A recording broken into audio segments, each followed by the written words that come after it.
নমস্কার, এটা রিপাবলিক বাংলা। দেশের কথা দশের কথা নিয়ে আপনাদের সঙ্গে রয়েছে আমি সমাদৃতা। দেশের কথা দশের কথা শুরুতেই আজ যে খবরে নজর রাখবো, অভিনেত্রী জিয়া খানের রহস্য মৃত্যু চাঞ্চল্য ফেলে দিয়েছিল। সেই জিয়ার মৃত্যু মামলায় চাঞ্চল্যকর মোড়। অবশেষে মামলা গেল সিবিআই কোর্টে। আদালতের এই সিদ্ধান্তে খুশি জিয়ার পরিবার। এবার অপেক্ষা শুধু ন্যায় বিচারের। এবার গোটা ঘটনার তদন্ত করবে সিবিআই।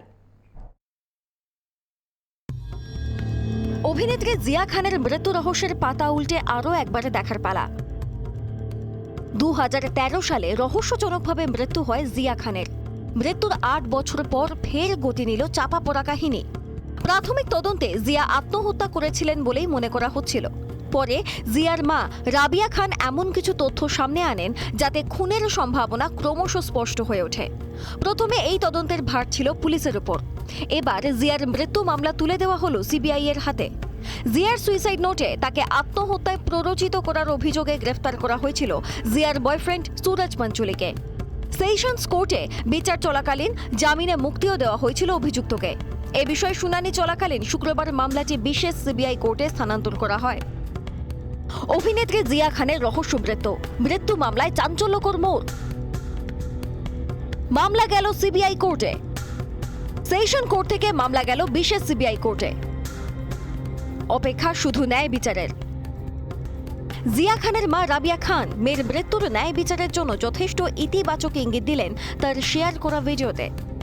রাবিয়া আগেই অভিযোগ করেছিলেন জিয়ার মৃত্যুর পেছনে হাত রয়েছে তাঁর তৎকালীন প্রেমিক সুরজ পাঞ্চলির, কিন্তু অভিযুক্তর দাবি ছিল জিয়া আত্মহত্যা করেছেন। তবে এই বচসার ধোঁয়াশা বোধহয় এবার কাটতে চলেছে। বলিউড অভিনেত্রী জিয়া খানের রহস্যজনক মৃত্যুর বিচার এবার করবে সিবিআই। বিচার পর্বে বড় সাফল্যের ইঙ্গিত মিলেছে মৃতার মায়ের মুখেই। জিয়া ন্যায় বিচার পাবে এমন কথাই বললেন অভিনেত্রী মা রাবিয়া খান। পাশাপাশি সুশান্ত সিং এর মৃত্যু প্রসঙ্গ টেনে তিনি বলেন, সুবিচার পাক Sushant. I respect Honorable Court's decision today after hearing the order, and I'm quite positive about CBI that Mahapolis will surrender the evidences, and the evidences will be sent to forensic analysis, and the truth will shine. My daughter was innocent, she had no fault, and it is beyond reasonable doubt that she was killed. And I'm waiting for justice, and I'm very positive that Jia will get justice, Sushant will get justice, and Disha will get justice. Let's keep on our fight. Zia খানের মৃত্যু নিয়ে রাবিয়া খান বলেন, জিয়া ন্যায় বিচার পাবে। আমি CBI সম্পর্কে বেশ ইতিবাচক। আমি আশা করি মহারাষ্ট্র পুলিশ তাদের প্রমাণ দেবে। তারা এটি ফরেনসিক বিশ্লেষণের জন্য পাঠাবে। সত্য বেরিয়ে আসবেই। আমার মেয়ে নির্দোষ ছিল, তাকে হত্যা করা হয়েছে। আমি ন্যায় বিচারের জন্য অপেক্ষা করছি। প্রয়াত অভিনেত্রী জিয়া খানের মৃত্যুর জট খুলছে একে একে। সেশনস কোর্ট থেকে জিয়ার মৃত্যুর মামলা এখন বিশেষ সিবিআই কোর্টের হাতে। এবার অপেক্ষা শুধু ন্যায় বিচার পাওয়ার। রিপাবলিক বাংলা। ধানবাদে বিচারক উত্তম আনন্দের মৃত্যুতে এবার শতপ্রণোদিত মামলা দেশের শীর্ষ আদালতের। বুধবার অটোরিকশা ধাক্কা মৃত্যু হয় ধানবাদের সেশন আদালতের বিচারক উত্তম আনন্দের। সিসিটিভি ফুটেজ প্রকাশ্যে আসতেই প্রশ্ন ওঠে, আদৌ দুর্ঘটনা নাকি খুন করা হয় বিচারককে? দেশ জুড়ে ক্ষোভে ফুঁসছে বিচার বিভাগ।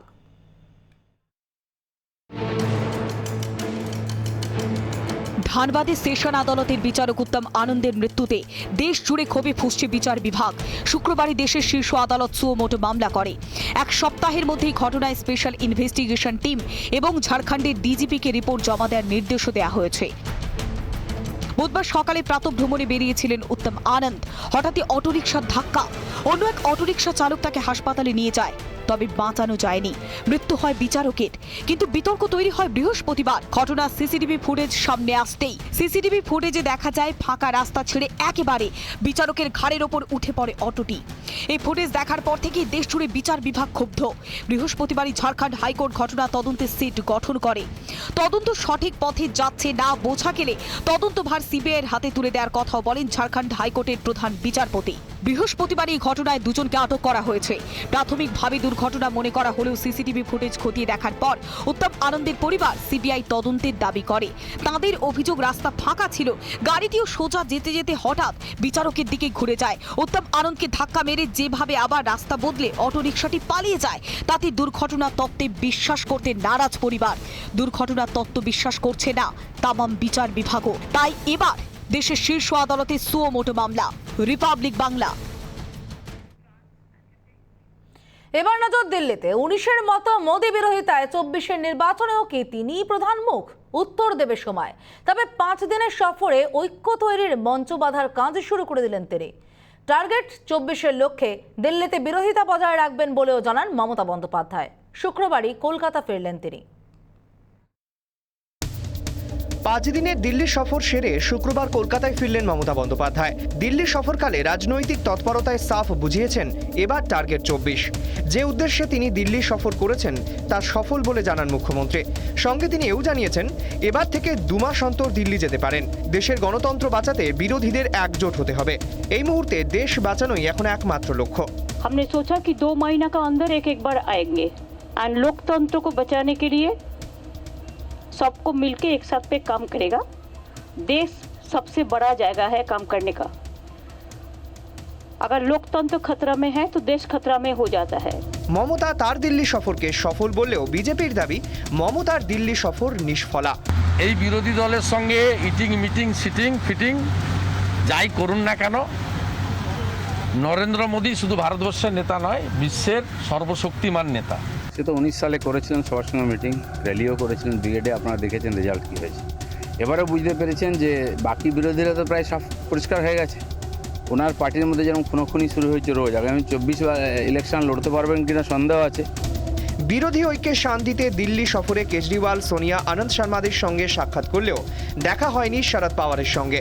এ নিয়ে রাজনৈতিক মহলে ছিল গুঞ্জন। সফরের শেষ দিনে তার কারণ ব্যাখ্যা করলেন মমতা। लोकतंत्र को बचाने के लिए सबको मिलके एक साथ पे काम करेगा। देश सबसे बड़ा जगह है काम करने का।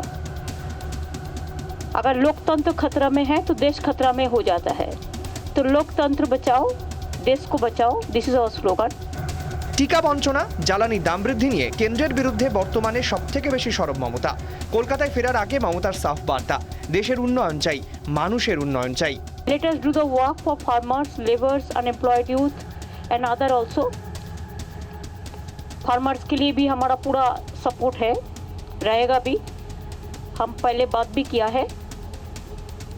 हमने सोचा कि 2 महीना का अंदर एक बार आएंगे। এবার কি দিল্লির দিকে বেশি নজর দেবেন তিনি, নাকি 19-এর মতো মঞ্চ তৈরি করে 24-এর আগে সামনে এগিয়ে দেবেন অভিষেক ব্যানার্জিকে?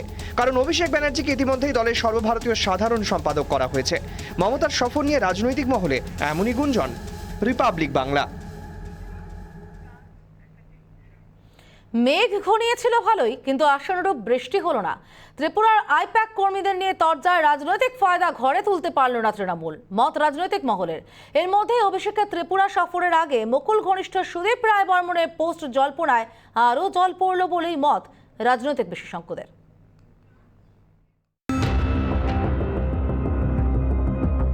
যে রাজ্যে যে দল শক্তিশালী সেখানে বিজেপির বিরুদ্ধে লড়াই করতে হবে। আঞ্চলিক দলগুলিকে নিয়ে জোট গড়তে এটাই ছিল মমতার 19-এর দাওয়াই। কাজে আসেনি। এবার ফের 24-এর লক্ষ্যে প্রথম থেকেই ঝাঁপাতে শুরু করেছেন মমতাই। তবে এবার কি স্ট্র্যাটেজি পাল্টানোর কৌশল তৃণমূলের? কিছু রাজ্যে কি প্রার্থী দেবে তৃণমূল? বাংলার পাশাপাশি ত্রিপুরা, উত্তরপ্রদেশ, গুজরাটে 21শে জুলাই মমতার বক্তব্য সম্প্রচার করা হয়। তাহলে কি এই রাজ্যগুলিতে শক্তি জানান দিতে চাইছে তৃণমূল? ত্রিপুরায় আইপ্যাকের কর্মীদের নিয়ে তরজার জেরে রাজনৈতিক অক্সিজেন পেতে চেয়েছিল তৃণমূল, মত রাজনৈতিক মহলের একাংশের। কিন্তু অক্সিজেন পাওয়ার আগেই আসরে নেমে পালে হাওয়া কেড়ে নেয় কংগ্রেস। বিজেপি নেতা সুদীপ রায় বর্মন ও মুখ্যমন্ত্রী বিপ্লব দেবের মধ্যে কাজিয়াকে কাজে লাগিয়ে তৃণমূলের অক্সিজেন পাওয়ার চেষ্টাও বিফলে গেছে বলে মত রাজনৈতিক মহলের। বিজেপির একাংশ মনে করছে মুকুল রায় ঘনিষ্ঠ সুদীপ রায় বর্মনের শুক্রবার সকালের ফেসবুক পোস্টে আশাহত হয়েছে তৃণমূল। রাগ, হতাশা বা আবেগতাড়িত হয়ে চট জলদি সিদ্ধান্ত জাতীয়তাবাদ বিরোধী শক্তির হাতকে শক্ত করে। জাতীয়তাবাদী শক্তির সঙ্গে থাকতে অনুরোধ করেছেন তিনি। শীর্ষ নেতৃত্বের উপর ভরসা রাখার জন্য আবেদন করেছেন। বিজেপি ছেড়ে যারা তৃণমূল কংগ্রেসে যোগ দিচ্ছেন তাদের উদ্দেশ্যেই এই পোস্ট বলে মনে করছে রাজনৈতিক পর্যবেক্ষকরা। আগামী সোমবার ত্রিপুরা সফরে যাওয়ার আগে সুদীপ রায় বর্মনের হঠাৎ এই পোস্ট কেন? কোনো আশঙ্কার মেঘ দেখতে পাচ্ছেন? কারণ মুকুল ঘর বদলে এখন তৃণমূলে। আবার জল্পনা সুদীপ রায় বর্মন মুকুল ঘনিষ্ঠ। তিনি ত্রিপুরায় বিপ্লব দেব বিরোধী হওয়ায় কোন ঠাসা, কিন্তু তারপরেই তার এই টুইট, আর এই টুইটে জল্পনার অবসান হলো বলেই মনে করা হচ্ছে। রিপাবলিক বাংলা। এবার উত্তর ভারতের দিকে নজর রাখা যাক। লাগাতার ধস, ফের বিপর্যস্ত হিমাচল প্রদেশ। মেঘভাঙা বৃষ্টির জেরে হিমাচল প্রদেশের সিরমার জেলায় ভয়াবহ ভূমিধস। প্রাকৃতিক বিপর্যয় পুরোপুরি অবরুদ্ধ 707 নম্বর জাতীয় সড়ক। সোশ্যাল মিডিয়ায় মুহূর্তেই ভাইরাল সেই দুর্যোগের ভিডিও। হিমাচল জুড়ে জারি রয়েছে মেঘভাঙা বৃষ্টি, যার জেরে সিরমার জেলায় ভয়াবহ ভূমিধস। প্রাকৃতিক বিপর্যয়ে পুরোপুরি অবরুদ্ধ হয়ে গিয়েছে 707 নম্বর জাতীয় সড়ক। খানিকটা ফিল্মি কায়দায় ধস নামে প্রায় 100 মিটার এলাকা জুড়ে। বিস্তীর্ণ এলাকায় ধসের জেরে যোগাযোগ পুরোপুরি বিচ্ছিন্ন হয়ে গিয়েছে পাওন্তা সাহিব এবং শিল্লাই হাইকোর্টি এলাকার। পুরোপুরি স্তব্ধ হয়ে যায় যান চলাচল। প্রাণহানির ঘটনা না ঘটলেও ক্ষয়ক্ষতি হয়েছে বেশ খানিকটা। যুদ্ধকালীন তৎপরতায় উদ্ধার কাজে নেমেছে জাতীয় বিপর্যয় মোকাবিলা বাহিনী। ইতিমধ্যেই ধসের সেই ছবি ভাইরাল সোশ্যাল মিডিয়ায়। হিমাচল প্রদেশের পাশাপাশি ভারী বৃষ্টিতে বিপর্যস্ত উত্তরাখণ্ড।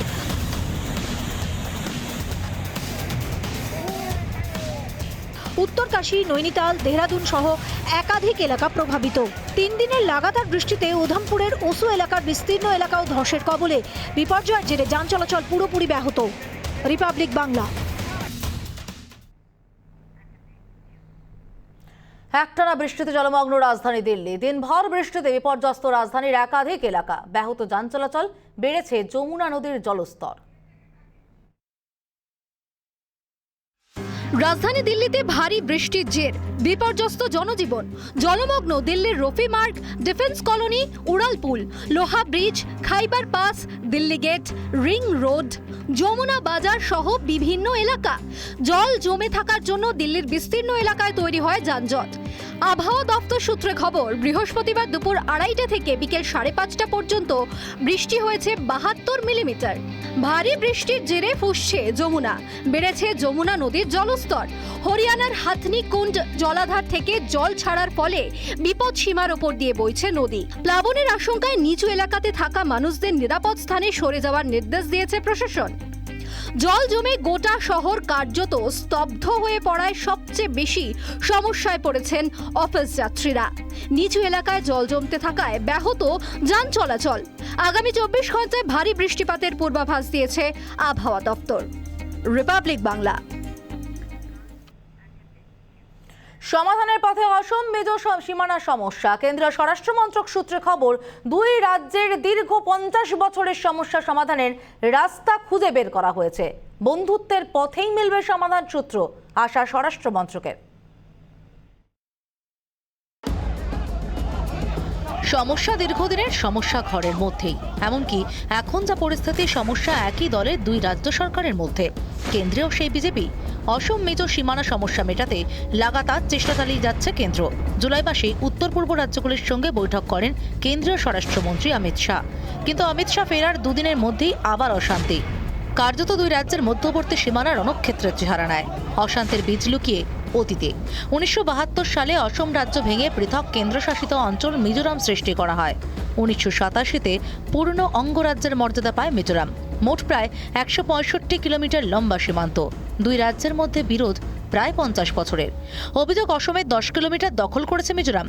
মিজোরামের দাবি তাদের 2.5 কিলোমিটার অসমের দখলে। 1995 সালে সমঝোতার চেষ্টা হয়। সিদ্ধান্ত হয় বিতর্কিত অঞ্চলে কেউ থাকবেন না, বিতর্কিত এলাকায় চাষাবাদও নিষিদ্ধ হয়। সীমানায় 2 রাজ্যের অস্থায়ী ক্যাম্পের সিদ্ধান্ত হয়।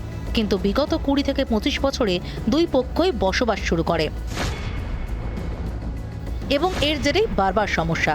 জুলাইয়ের সংঘাতের পর গুরুত্ব বুঝে সক্রিয় হন কেন্দ্রীয় স্বরাষ্ট্রমন্ত্রী। স্বরাষ্ট্র মন্ত্রক সূত্রে খবর, সমস্যা সমাধানের বেশ কিছু উপায় বের করা হয়েছে। 2 রাজ্যের মুখ্যমন্ত্রী একে অপরের রাজ্য পরিদর্শন করবেন। আগামী 1 মাসের মধ্যেই হবে এই পরিদর্শন। সংঘাত এলাকায় 2 রাজ্যের বন্ধুত্বের স্মারক তৈরি করা হবে। অসম মিজো 2 সরকার যৌথ উদ্যোগে তৈরি করবে এই স্মারক। 3 মাসের মধ্যে স্মারক তৈরি করতে হবে।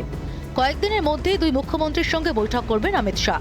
সীমান্তে সক্রিয় বিক্ষোভকারীদের নিয়ন্ত্রণের নির্দেশ দেওয়া হয়েছে দুই রাজ্যকেই। দুই মুখ্যমন্ত্রীকে বৈঠক করে সমস্যা মিটিয়ে ফেলার নির্দেশ। 7 দিনের মধ্যে পরিদর্শনে স্বরাষ্ট্র মন্ত্রকের উচ্চ পর্যায়ের আধিকারিক। একই দলের দুই সরকারের মধ্যে সমস্যা। লাগাতার টুইট যুদ্ধে রীতিমতো অস্বস্তিতে পড়েছিল বিজেপি। তবে কেন্দ্রীয় স্বরাষ্ট্র মন্ত্রকের আশা, দীর্ঘ 50 বছরের সমস্যার সমাধান মিলবে বন্ধুত্বের পথেই। রিপাবলিক বাংলা। শুক্রবারই প্রকাশিত হলো সিবিএসইর দ্বাদশ শ্রেণীর ফলাফল। পাশের হারে ছেলেদের টেক্কা দিল মেয়েরা। করোনার কারণে দ্বাদশ শ্রেণীতে এবার কোনো পরীক্ষা হয়নি। অভ্যন্তরীণ মূল্যায়ন পদ্ধতি মেনে প্রকাশ করা হলো ফলাফল। উত্তীর্ণ হয়েছেন 99.37% পড়ুয়া। গত বছর পাশের হার ছিল 88.78%। পরীক্ষায় ছাত্রদের তুলনায় এবার ভালো ফল করেছে ছাত্রীরা। উল্লেখযোগ্যভাবে রূপান্তরকামী পড়ুয়াদের পাশের হার 100%। cbscresults.nic.in থেকে ফলাফল জানতে পারবেন ছাত্রছাত্রীরা। কোনো পড়ুয়া যদি পরীক্ষার ফল নিয়ে অসন্তুষ্ট থাকেন, সেক্ষেত্রে লিখিত পরীক্ষায় বসতে পারবেন তিনি। বোর্ডের তরফে আগেই জানানো হয়েছিল এ বিষয়ে। রিপাবলিক বাংলা। চিটিং করে হারিয়ে দেওয়া হয়েছে তাকে, অভিযোগ করলেন মেরি কম। মেরি কমের সঙ্গে কথা বলেছিলেন রিপাবলিকের প্রতিনিধি। তার কাছে তিনি তার হতাশা প্রকাশ করেছেন। তার বক্তব্য, বুঝতেই পারেননি ঠিক কোন হিসেবে হেরে গেলেন তিনি। কি বলেছেন মেরি কম, শুনুন। Actually, what happened there? We want to hear from you. Well, first round, after the first round, end of the first round, I should say, my coach, they, keep telling me that every round, the first one, they said you are losing. Okay, 4-1. Then I was so surprised. But we not box each other. How come 4-1? I don't get any punches in my face, in my body. Then how can she got a 4 and I got a 1? That was it's cheating, I think, so far.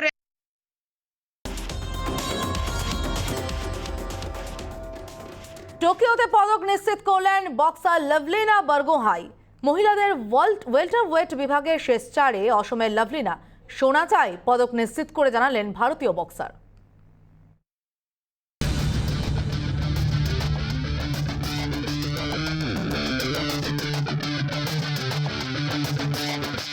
এ যেন গলি থেকে রাজপথের কাহিনী। অসমের ছোট্ট গ্রাম থেকে অলিম্পিকের পোডিয়ামে kick boxer হিসেবে কেরিয়ার শুরু করলেও বক্সিংয়ে টোকিও অলিম্পিকে পদক নিশ্চিত করলেন লাভলিনা বরগোহাই। মহিলাদের বক্সিংয়ে ওয়েলটারওয়েট বিভাগের কোয়ার্টার ফাইনালে চাইনিজ তাইপের নিয়েন চিন চেনকে 4-1 ব্যবধানে হারান লাভলিনা। একই সঙ্গে নিশ্চিত করলেন ব্রোঞ্জ জয়। সেমিফাইনালে লাভলিনার সামনে বিশ্বের 1 নম্বর তুরস্কের বুসেঞ্জের সেরেমেনলি। সেমিফাইনালে উঠে লাভলিনা বলেন, ভারতের জন্য সোনা জিততে চাই, সেটাই আমার আসল লক্ষ্য। पहली बात तो अभी मैं इतना सब कुछ नहीं सोच रही हूँ, क्योंकि मुझे मतलब इसमें ही मुझे नहीं रुकना है, ब्रॉन्ज में ही नहीं रुकना है, मुझे गोल्ड तक जाना है।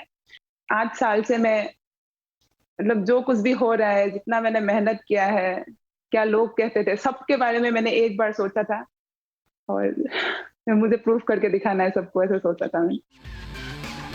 2008 সালে বেজিং অলিম্পিকে বক্সিংয়ে ভারতের প্রথম পদক এসেছিল বিজেন্দ্র সিং এর হাত ধরে। 2012 সালে লন্ডন অলিম্পিকে বক্সিংয়ে মেরি কম জেতেন দ্বিতীয় পদক। 9 বছর পর ফের বক্সিংয়ে পদক আসছে দেশে। দ্বিতীয় মহিলা বক্সার হিসেবে ভারতের পদক নিশ্চিত করেন লাভলিনা। অসমের গোলাঘাট জেলার ছোট্ট গ্রাম থেকে উঠে এসেছেন লাভলিনা বরগোহাই। কিক বক্সার হিসেবে কেরিয়ার শুরু করেছিলেন। পরে বক্সিংয়ে যোগ দেন। বিশ্ব চ্যাম্পিয়নশিপ এবং এশিয়ান চ্যাম্পিয়নশিপে 2 আসরেই 2 বার করে ব্রোঞ্জ পদক জেতেন। এবার টোকিও অলিম্পিকের সেমিফাইনালে